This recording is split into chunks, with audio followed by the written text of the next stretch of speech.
Hello friends, recruitment update official চ্যানেলে তোমাদেরকে welcome. আজকে তোমাদের জন্য সরকারি কর্মীদের যে বেতন বাড়ানো নিয়ে একটি আপডেট ঘোষণা হয়েছে মাননীয় মুখ্যমন্ত্রীর তরফ থেকে। কত হাজার টাকা তোমাদের মাইনে বেড়েছে সম্পূর্ণ জানিয়ে দেবো এই ভিডিওর মাধ্যমে। এখনো যারা আমার চ্যানেলটিকে সাবস্ক্রাইব করেনি তারা সাবস্ক্রাইব করে নেবে এবং পাশে থাকা বেল আইকনটিকে প্রেস করে নেবে। তো নিয়ে যাবো তোমাদেরকে অফিসিয়াল ডিটেলসে।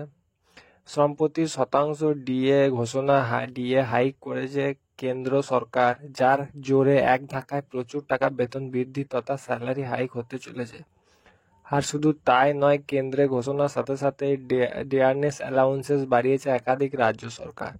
তবে পশ্চিমবঙ্গ ডিএ বৃদ্ধির কোনো খবর না থাকলেও প্রায় 7,000 টাকা বেতন বাড়তে চলেছে চুক্তিভিত্তিক রাজ্য সরকারি কর্মীদের একাংশের। তো এই হচ্ছে ব্যাপার। আর তোমাদের কপাল খুলে গেল, পশ্চিমবঙ্গ রাজ্য সরকারের কর্মীদের দীপাবলির আগেই তাদের বেতন বৃদ্ধি করলেন স্বয়ং মুখ্যমন্ত্রী। শোনা যাচ্ছে এক ধাক্কায় 7,000 টাকা বাড়তে চলেছে বেতন। উৎসবের মাসে এক ঘোষণা রাজ্য কর্মচারীদের এতটাই খুশি করেছে যে মুখ্যমন্ত্রী কালীঘাটে বাড়িতে পৌঁছে গিয়েছিলেন ধন্যবাদ দিতে তাকে। পদ অনুযায়ী কার বেতন বেড়েছে, কত হলো, কবে থেকে সেটা ঢুকবে অ্যাকাউন্টে, সম্পূর্ণ জানিয়ে দেবো। ভিডিওটি শেষ পর্যন্ত দেখতে থাকুন।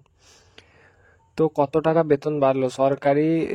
সরকারের এই সিদ্ধান্তের ফলে 5,500 টাকারও বেশি কর্মীদের সরাসরি উপকৃত হচ্ছেন। এর মধ্যে সরকারি ও সরকার পোষিত স্কুলের আইটিসিটি কম্পিউটার ইনস্ট্রাক্টরদের বেতন উল্লেখযোগ্য বেড়েছে।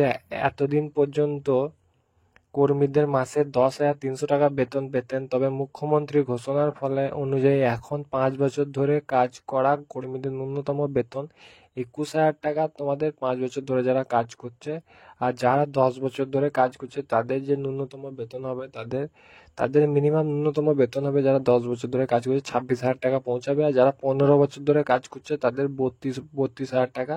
আর যারা 20 বছর ধরে কাজ করছে তাদের 39,000 টাকা বেতন হতে চলেছে এই ঘোষণার পর, যখন অ্যাপ্রুভ হয়ে যাবে। Paschimbanga IT personal computer instructor welfare অ্যাসোসিয়েশনের রাজ্য সভাপতি মোবাদবর গাজী জানান যে মুখ্যমন্ত্রী আমাদের কথা শুনেছেন, আমাদের কঠোর পরিশ্রমের মূল্যায়ন করেছেন। আমরা তার প্রতি কৃতজ্ঞ। আগে আমাদের মাসিক বেতন ছিল 10,300, এখন তা বাড়িয়ে 21,000 টাকা কাছাকাছি হয়েছে। এটি আমাদের জন্য একটি বড় পরিবর্তন। তো কবে কি তোমাদের ফাইনাল হচ্ছে সমস্ত জানিয়ে দেবো চ্যানেলের মাধ্যমে। এখনো যারা চ্যানেলটিকে সাবস্ক্রাইব করেনি তারা সাবস্ক্রাইব করে নেবে।